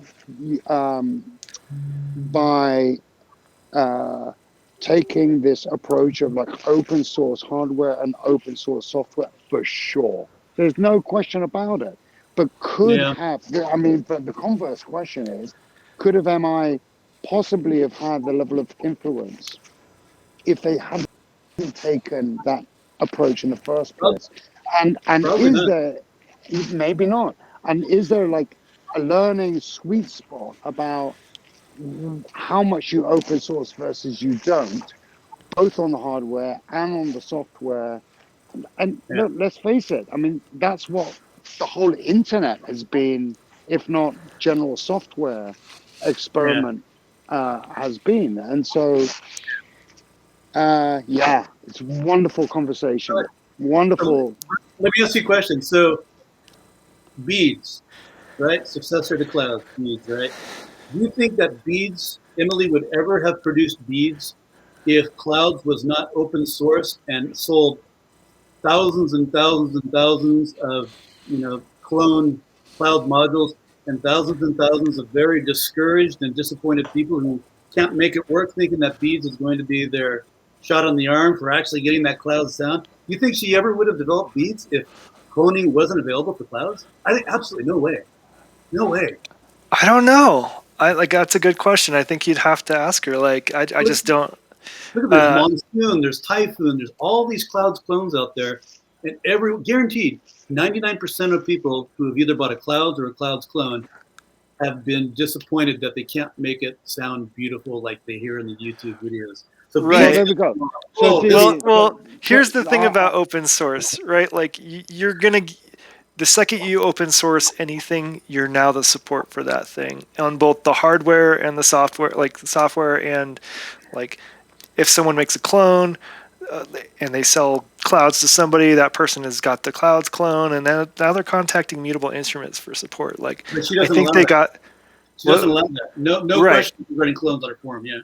Right at this point, yeah, because I think it was just it's overwhelming amount of people. Yeah. Sure. Yeah. So that's how they got. I mean, whether they wanted it or not, a very large amount of feedback about clouds, and could probably spin up beads as a response.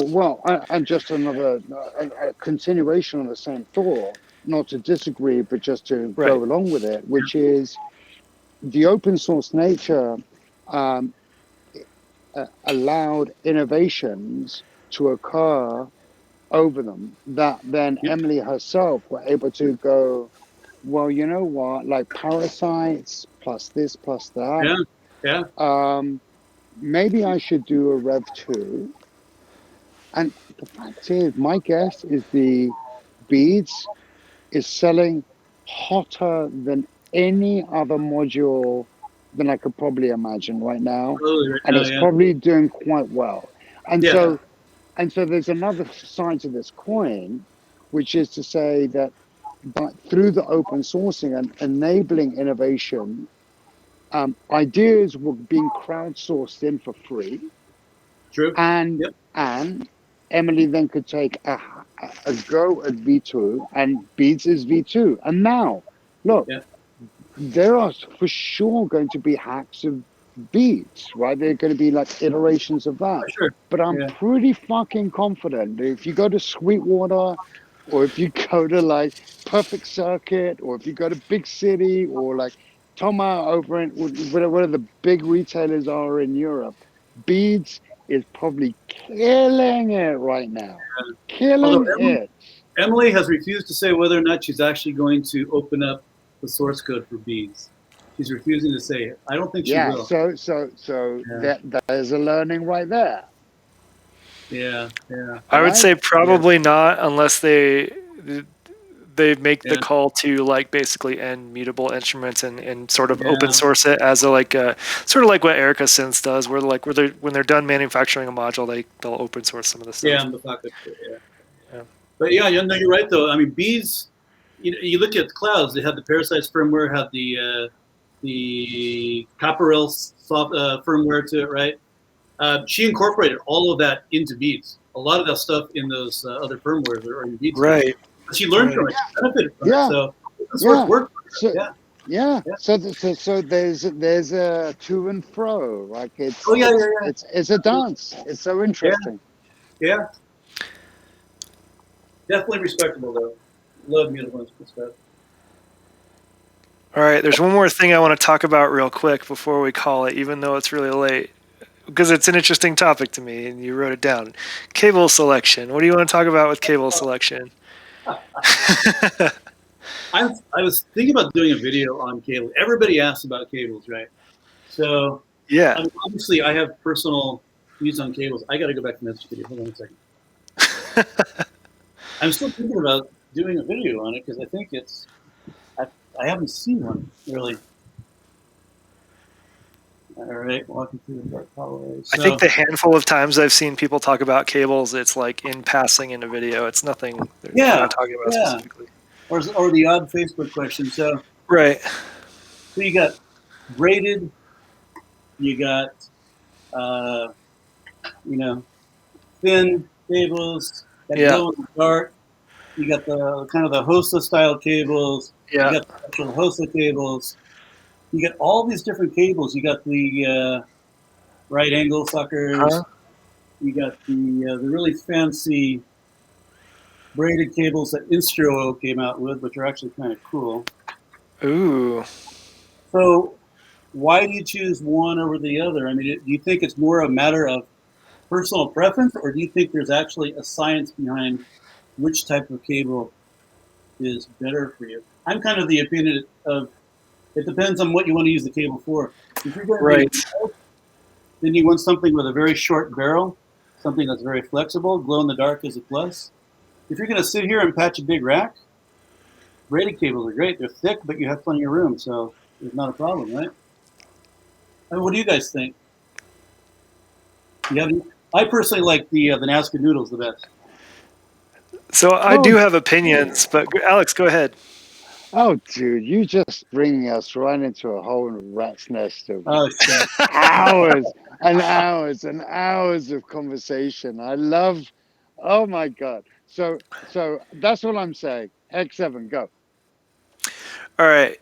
I have opinions on cables. There's two things to consider. One, functionality. The other is aesthetics. For me, aesthetics is very important, as is functionality, but I'm also limited. A lot of the stuff I'm using is 1/4-inch cables, so I'm essentially limited to instrument cables. The types of cables I can get easily are sort of the straight jacks. You want to grab a cable. like this, or I do have some like right angle jacks. All I see is me. Oh yeah, let me make me big. There we go. I have straight jacks like this. They're rubber cables. I like the rubber aesthetic. Right. They're bendy, wormy looking things. I also have some right angle jacks, but I don't love the right angle because they keep the cable sort of close to the controls. No. And in my case, because gravity's already sort of pulling the cables in a bit, I do like the extra distance that the straight like forces on the cable. Yes, that's what you want to talk about in a second. Yeah, okay. Right. And then the other cables that I've seen on Eurorack are often like the, I call them the Mult cables, where you can jab a cable into another cable. And I think those are pretty cool as basically a multiple, right? Like you quickly multiply something. Yeah. I haven't touched any those. I pretty much stick to the rubber cables, only because in the times I've had braided cables, I abuse things quite a bit. They often get frayed, and that's why I avoid the braided. So that's my short opinions on cables there. Okay. Like I get the right angle thing for some people's sets to sort of, yeah. Go ahead. So I come from like, okay, for me, well, let's put it this way. When I play the patch, my most important thing is that I'm color coding my signal path on a particular patch. Oh, you do the color coded thing. Me too. Oh, I don't do that. Now, okay, so if the question is, well, length and color is one thing, then the question is like, what are the dimensions and the texture, the pliability, and blah blah blah, right, about a particular case. I'm not saying that doesn't matter,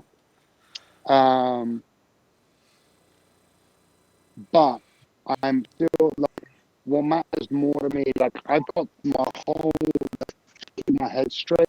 That's what I do. Like my bass drum, for example, is always brown. If I'm compressing it, if compressing it, that's brown. There's a brown cable, and so like all I'm trying to do is figure out what's the fewest amount of yardage, if that's a thing, right? So I'm optimizing for total cable length on a now. So that's the thing. There are certain brands of cables that I've begun to realize are really nice. The one that I like is where it's like, you know, where you got the tip and the thicker part before the part. I don't know what that's called. Barrel. Barrel. Yeah. Barrel. What's that called? Barrel. Yeah. Like I love that the short barrel. And the barrel. Yeah. Like I love that. I love that really short and sweet, because if it's long and well, if it's long, then it's then like I want it short and sweet. That's my favorite, because that's not, well, it's not adding anything the longer it is. So like it's protruding and it's like getting in the fucking way. So like short barrels, I'm interested in. In a perfect world, I would love them all to be beautifully braided, like Scottish style, like fan. Tartan.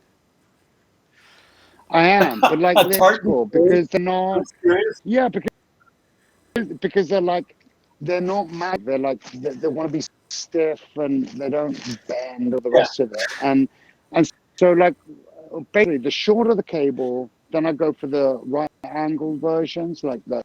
I get them out of the way, and then I don't know, like for me, what matters most around cabling is a system. Do you have a system? I have a system that I can just look at my patch and I know, oh, that's needs blah, and I just screen and I can just my brain just go, it's the green patch cables right now that I need to pay attention to. Thank God, I can at least keep some level of sanity. I realize that's not everybody's cup of tea, but that's how I approach cabling. I do have a system. It's not really, it doesn't really matter as far as the cables go. Like my cables, I usually just use the shortest cable that doesn't put stress on the jack. And that's about it as far as cable color, because they're either yellow or white.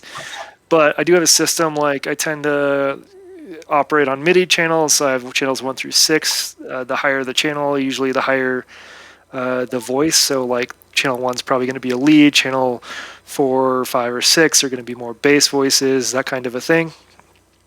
And I sort of work around I have a mental map of things on my synth, like this is going to probably be the lead voice, this will be like the next lowest, and then these two are usually bass or something like that. So I have a system.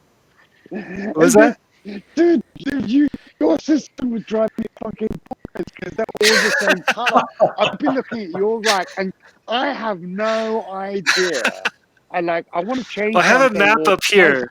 I look at yours. I know. Well, there you go. It's your system. But oh my God, that would drive me fuckers. It's your system. It's beautiful.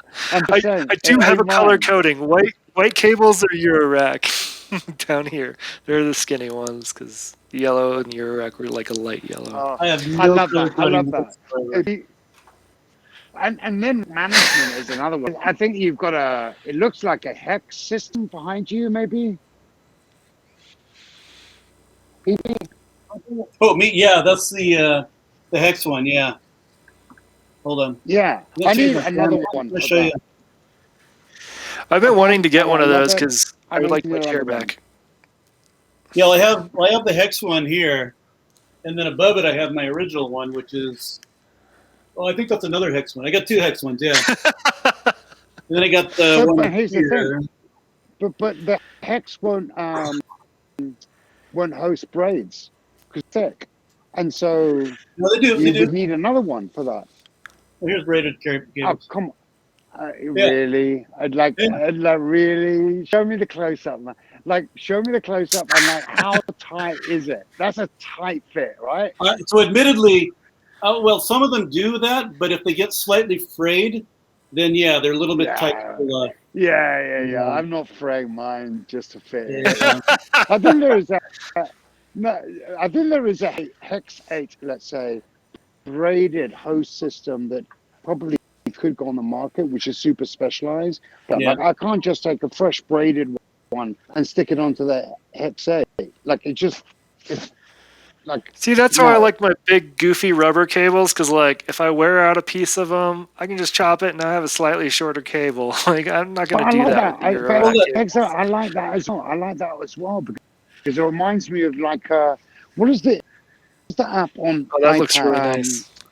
The mini Moog or something like that on the iPad. Yeah. The Animoog. Thank you. All the leads are really dangly and loopy and lovely. They just grab over. And that reminds me of what you have, Heckseven. I actually like it. So I would be like, I could do that, but it have to be color coded. Do you know what I mean? For me. Well, here's the thing. Here's what you got to understand. All of my modules are gigantic. I don't have to keep look at DB's rack. I would probably need to figure out a system for that. Let's look at this. So DivKid actually interviewed some guy. Make him the full screen. Okay. So DivKid actually interviewed some guy who absolutely swore by right-angle cables. He says, "I love right-angle cables because you can get into tight spaces. You can wrap them around the knobs so they're out of the way." I fucking totally, 100% disagree. Try turning a knob when a cable is in the way here. You're trying to get in here. Literally, he patches his entire rack way, which it looks very, very organized, but there's no freaking way I'm going to do this. What if you use braided cables instead? I think they're less friction than rubber. No, I don't think it's the friction. It's just the tightness. If I can put my fingers around the knob, Yeah, but then, what are you doing? Like, putting fucking. What's the cable in between the two fucking? What's that? I'm Like, telling you, no, of course, I would not do that. he patched his That would drive me entire back. bonkers. He did Yeah, 3 use straight barrels on vertical stuff. Just that's my go-to. So one thing I love, so I built this rack last year. One thing I like about it is if I put up a cable up here, it dangles down here. So it's literally, I got tons of room, in back of the cable. So that's why I kind of built this case with that. Yeah, that's cool, man. Yeah. That's one thing That's a sweet rack. do That's a beautiful rack you've got there. That's Lovely, awesome. love that. Yeah. So cool. So love that. Wow. One thing I like about it is you can't see it here. It's the live edge feeder. Oh yeah. What's that? Yeah. What's that thing on top of the actual rack itself? There's a spring reverb. That's a spring. No, And the no, dust is cover. that fucking? Oh, that's my dust cover. Okay, don't like Recently upgraded my that dust it's just brush. sitting warmly on top of the. Oh my god! Oh wow! All right, I gotta love go. that. I love Going for like that. 2 I love that. Yeah, that's an Is it- amazing case. That's Thanks. yeah. Yeah, I built it. Actually, it's been about a little over a year now. Yeah, it's. But then, so the whole thing is, I wanted one case to fit everything in. So I finished the case, put modules in, and then I realized I hadn't even started on my percussion modules yet. So here I have a whole separate case. Only Oh my percussion. goodness. Oh, Yeah. That's my beef with current dude. percussion modules is like you need like a whole case for them for it to be like really nice. Yeah, I agree. It's good for organization. Everything percussion is over here, and everything Yeah. else is over here. Yeah. Maybe my second one will be percussion based. I don't know. Because DB, I where do are have you? a second version planned. So, go on, Heckseven, please. Oh no, go ahead. I was just saying I have a second case planned. Like that'll be right here. Really? Yeah. Well, if you that guys come where up here to Seattle, I'll build Is you a that where case. And is that where you go in and out of? Like, it looks like an entrance you're going to block off. Oh, Heckseven, I is won't be able that? to hear you for a second because my headphones aren't long enough. But I'll show you. It is actually the entrance to how I get to like. I don't know if you can see it with this camera. Yeah, just watch.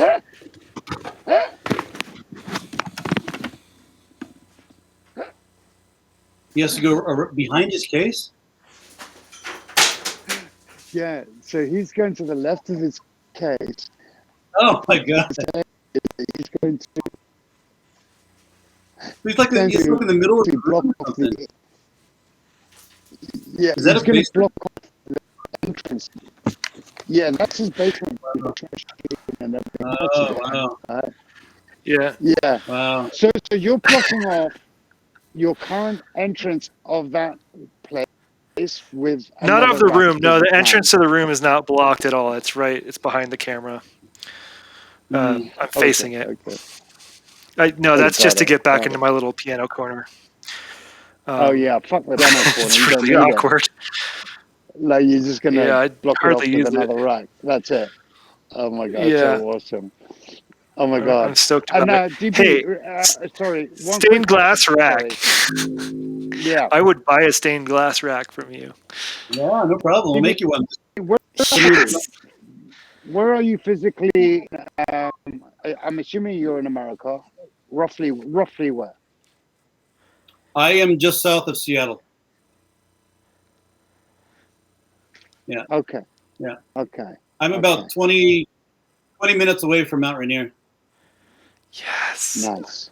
Yeah. Yeah, Great part of the world. Great part of the world. yeah. All right.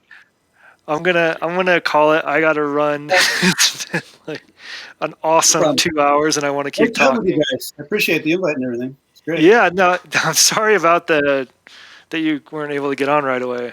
No. I was actually a little bit late. It wasn't your fault. So I just saw your posting when I came on. Yeah. Cool. No worries. Glad you came on. Wonderful evening. Wonderful evening. Yeah, it was great. DB, lovely to meet you. Heckseven, always fun. Yep, and thanks to all the folks in the chat, Enthusiastic Electrons, Schmooster, Forestine, Frederick Foxtrot. I think that's everybody this week. Anyway, Cool. have a good week. I'm going to play some stuff. All right, guys. If I can figure out how to change the camera. There we go.